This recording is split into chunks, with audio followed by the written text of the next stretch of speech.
Shalom. This is the book that I was speaking about. Um, I'm gonna open up the front cover.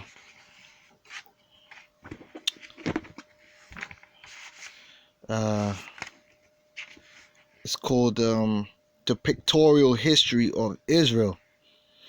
All right. It's a book I always pull out. By Jacob A. Rubin and Maya Barkai.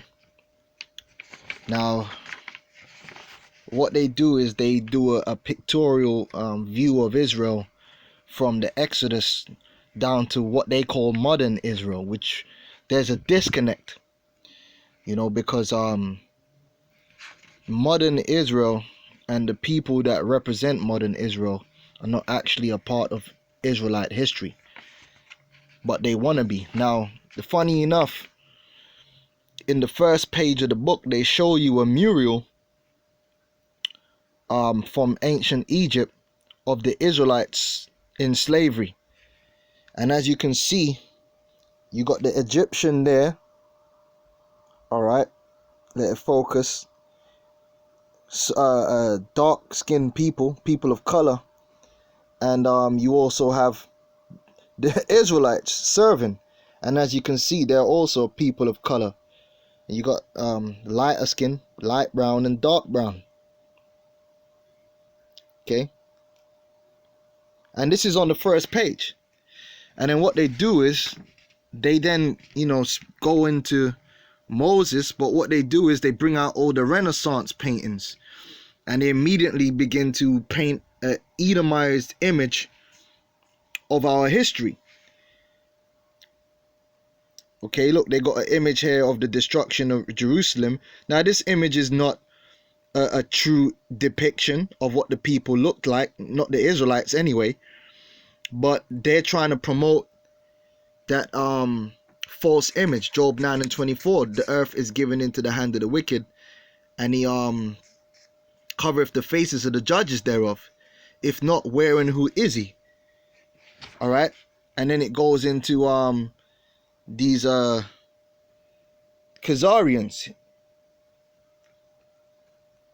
All right, now funny enough, because most of the book most of the images in this book are dealing with the Israeli state. I don't like to call it Israel, the Israeli state, and images from how they were set up, from promise to fulfillment. So they're saying that 1948, like Apostle Gabar was going into, is the fulfillment of the Israelites receiving the promised land, returning to the land, which if you're prudent and you're meticulous, look that word up.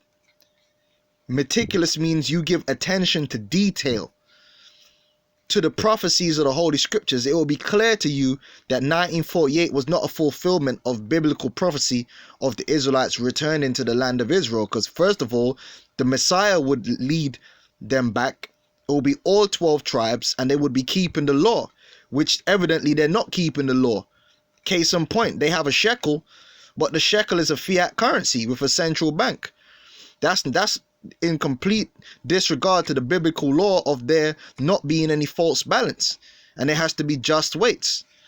And here you got this heathen Theodore Herzl, founder of the World Zionist Organization, leader and prophet of political Zionism, which was Zionism is a movement set up by the Rothschilds for the false Jews to get a foothold to build a colony in the Middle East.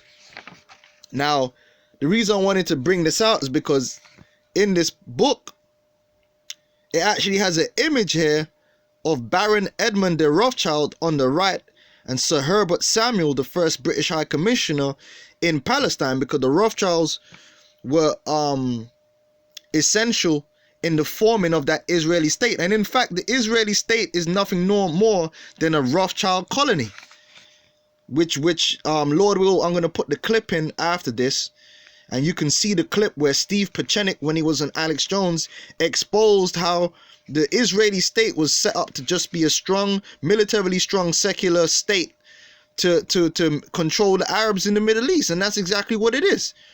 It's just a military state with nuclear weapons. It's a Edomite colony in the Middle East, masquerading as Israel, masquerading as a fulfillment of prophecy. You know, so there you have it. Right here in this book, you got an image here with Baron Edmund de Rothschild. Okay, so with that, you know, check out the clip.